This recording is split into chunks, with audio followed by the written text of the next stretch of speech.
Bonjour Adalberto, bienvenue sur la chaîne YouTube Je suis né 3 fois. Quel est l'intérêt pour ceux qui te regardent aujourd'hui, quel est l'intérêt de s'intéresser au transgénérationnel, à ses parents finalement, alors que nous sommes parfois déjà adultes dans notre épreuve de vie? Quel est l'intérêt de s'intéresser à ceux qui nous ont précédés? Les systémiciens disent qu'un symptôme ou une situation, un événement, il est incompréhensible à une condition qu'on ouvre le regard autour et qu'il soit inclus le contexte. C'est-à-dire, un symptôme, une maladie, il a valeur de communication. De la même façon qu'on conduit une voiture une petite lampe commence à s'allumer, c'est pour nous dire attention, peut-être qu'il faut faire de l'essence, mettre de l'essence, il faut charger la batterie, c'est-à-dire c'est un appel. Alors parfois une maladie, c'est aussi un appel, une façon de nous rappeler, attention, quel genre de vie tu es en train de mener.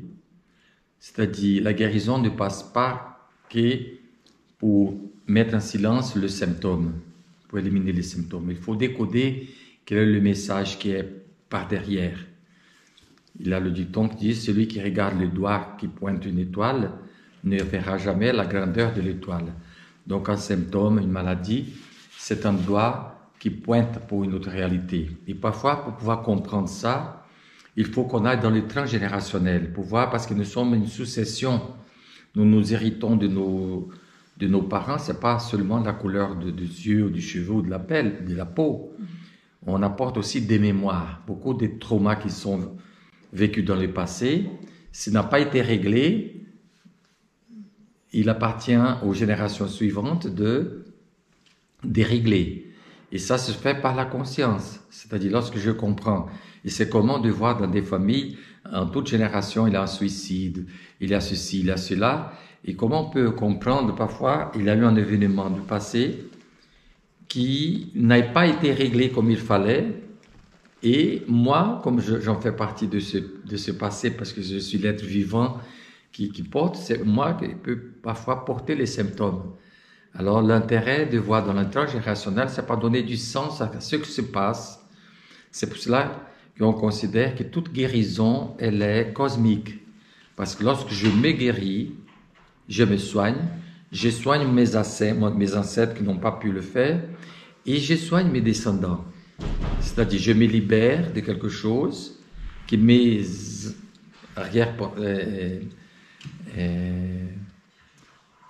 les ancêtres n'ont pas pu régler. Et si je ne coupe pas avec ça, la tendance, elle se reproduit dans les générations qui suivent.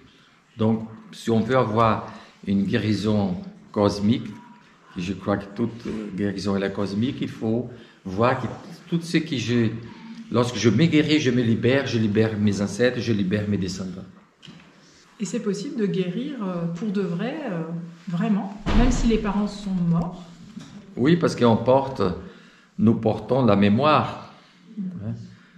Jung, il disait, ceux à qui je résiste persistent, et ceux à qui je comprends, ça disparaît. De la même façon que la petite lumière de la voiture, si elle allume, elle te signale qu'il y a quelque chose. Si tu fais le plein d'essence, la petite lumière disparaît. Ça veut dire que tu as la bonne hypothèse. Mais si tu remplis ta voiture d'essence et ça continue, donc c'était pas ça, c'était une autre chose. La même chose à un autre niveau. Donc, il faut comprendre la guérison pas comme quelque chose qui est seulement attaché au corps, au physique. Mais nous apportons des mémoires transgénérationnelles. On apporte des traumas qui sont vécus pour nos ancêtres, ils sont encore présents dans notre corps, dans notre attitude aujourd'hui. Pour donner du sens, il faut aller un peu plus loin. Sinon, on va rester dans une situation qui nous amène nulle part. Merci beaucoup pour cette grande sagesse. Et à bientôt sur Je suis né 3 fois.